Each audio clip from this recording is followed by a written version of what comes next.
One of the biggest challenges we can experience when we desire to tap into our intuition is to differentiate our intuition from our thoughts.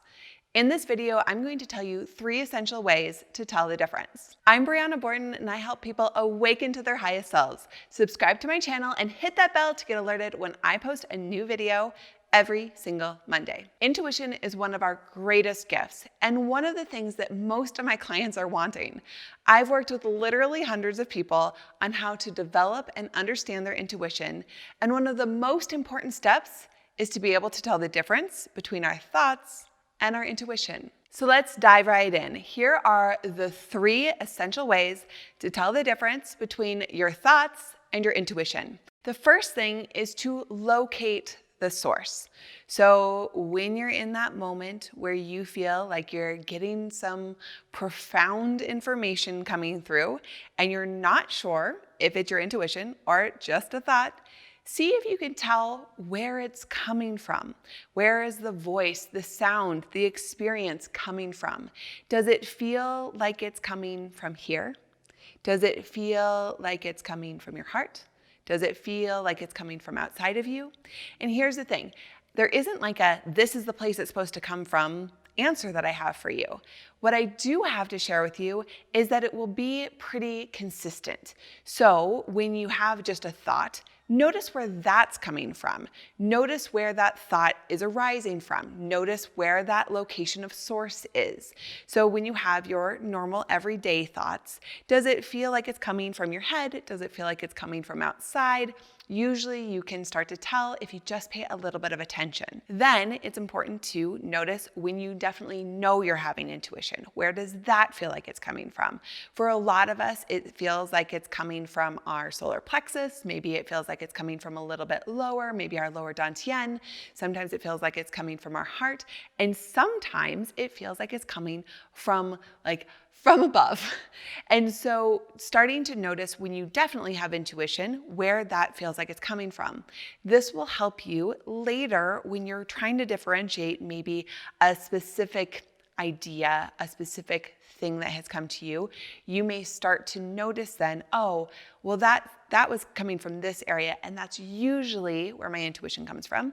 Or it was coming from this area and that's usually where my thinking comes from. So starting to differentiate the location of the source. The next thing is to check in with the frequency. The frequency of what we receive is vitally important.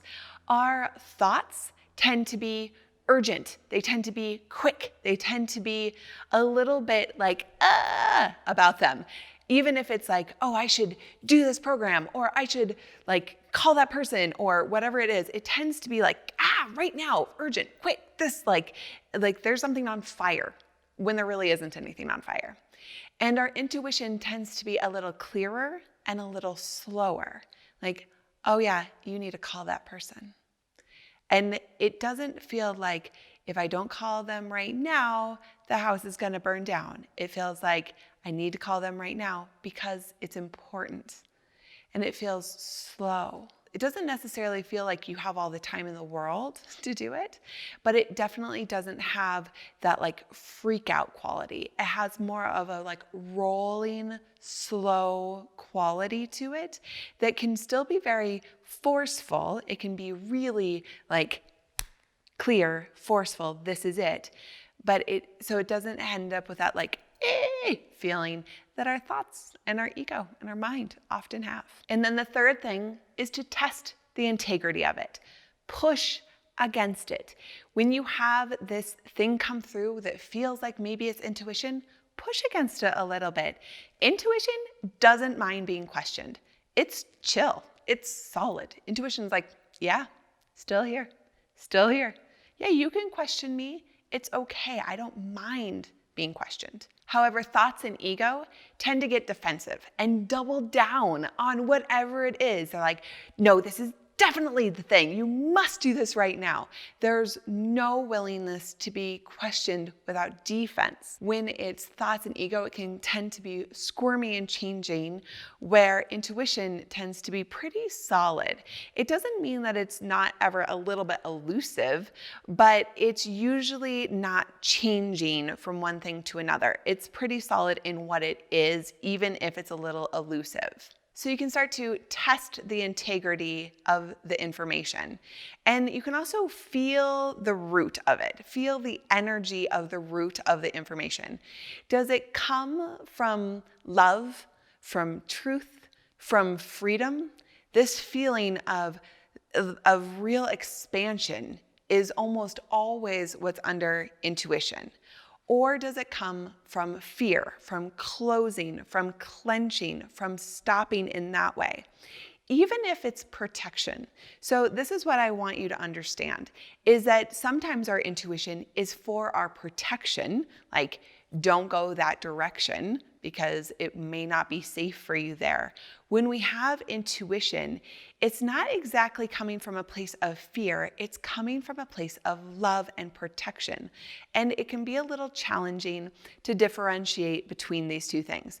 So one is fear can feel like a shutting down, and love or freedom or protection usually feels like just an opening up to a different direction. It's like, oh no, not that way, go this way. And fear can often feel like, and there's not a lot of movement there. Usually, and not always, but almost always with intuition, there's still movement. It's showing you a new way, not just a not that way. So I hope that that helps you differentiate that even when it's something that is for your protection. Use these 3 steps to see if what you're hearing, feeling, experiencing is intuition, or if it's your mind and ego talking to you. And if it is your intuition, listen, open, and then act from that place. If you liked this video, please be sure to like it, subscribe, and share it with your friends. And check out my other videos to create more peace and freedom in your life, like this video on creating sacred space, so good. And this video all about energy work healing, how to get back your energy and create vibrancy in your life. I am sending you so much love.